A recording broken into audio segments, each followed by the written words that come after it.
ही दृश्य आपण पाहतोय शिवतीर्थावरची आपण दृश्य सुद्धा पाहूया। तर एकीकडे मातोश्रीतली ही दृश्य तर दुसरीकडे शिवतीर्थाची दृश्य आपण पाहूया। दोन्ही दृश्य टीव्ही स्क्रीनवर कोणत्याही क्षणी राज ठाकरे यांचा देखील ताफा आता स्मृतीस्थळाच्या दिशेने निघणार आहे। एकीकडे डाव्या बाजूला टीव्ही स्क्रीनवर तुम्ही पाहताय मातोश्री कलानगर परिसरातून निघालेला उद्धव ठाकरे यांचा हा ताफा कलानगरचा ब्रिज पास करून पुढे मार्गस्थ होत असतानातला तर शिवतीर्थ या ठिकाणी राज ठाकरे यांच्या निवासस्थानाबाहेर देखील आता घडामोडी घडण्यास सुरुवात, हालचालींना वेग।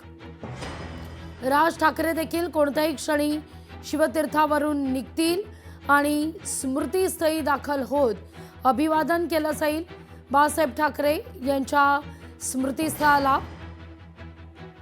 या घडीची ही महत्त्वाची दोन दृश्य आपण पाहतोय। 36 मिनिटं केवळ शिल्लक आहेत युती संदर्भातल्या घोषणेची। अगदी थोड्याच वेळात युती संदर्भातली घोषणा होणार आहे। उद्धव ठाकरे मातोश्री निवासस्थानावरून निघाल्याची दृश्य आपण पाहतोय तर तिथं राज ठाकरे देखील। त्यामुळे ब्ल्यू सी मध्ये नेमकं काय काय घडतंय तिथं आता तयारी पूर्ण झालेली आहे का, एक छोटा अपडेट आपण घेऊया। आपले प्रतिनिधी मनीष त्या ठिकाणी पोहोचलेले आहेत। मनीष, केवळ 36 मिनिटं उरलेली आहेत आमचं ठरलं असं सांगण्याकरता।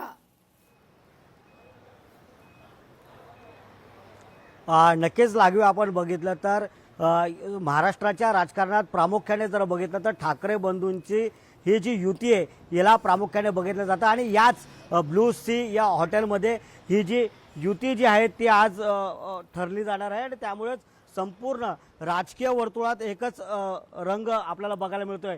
या परिसरामध्ये जर आपण बघितलं तर बॉम्ब शोधक पथक जे आहे ते देखील या ठिकाणी दाखल झालं आहे। टाईट सिक्युरिटी जी आहे ती देखील या ठिकाणी आपल्याला बघायला मिळते। पोलिसांनी देखील मोठ्या प्रमाणात गस्त जी आहे ती या ठिकाणी ठेवण्यात आली आहे। मात्र उद्धव ठाकरे जे आहेत ते आता मातोश्रीवरून निघालेत, पण बाळासाहेब ठाकरेंच्या स्मृतीस्थळावरती हे दोन्ही ठाकरे बंधू एकत्र येतील आणि त्यानंतर या ब्लू सी हॉटेलमध्ये सोबत येतील आणि त्यानंतर या ठिकाणी जी युती आहे तिची घोषणा होईल।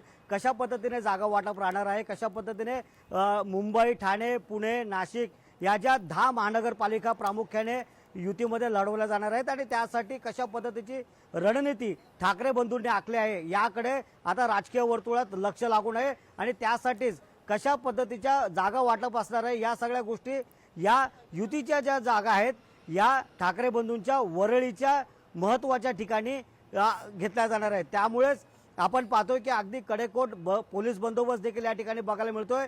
एक स्टेज जो आहे या हॉटेल परिसरामध्ये ठेवण्यात आला आहे, त्यावरती फक्त 2 खुर्च्या आहेत। एका खुर्चीवरती राज ठाकरे असतील तर दुसऱ्या खुर्चीवरती उद्धव ठाकरे असतील आणि हे दोन्ही बंधू जे आहेत ते पत्रकारांशी या संदर्भात संवाद साधतील। लागवी लोकशाही मराठी ऐका, पहा, जागरूक रहा।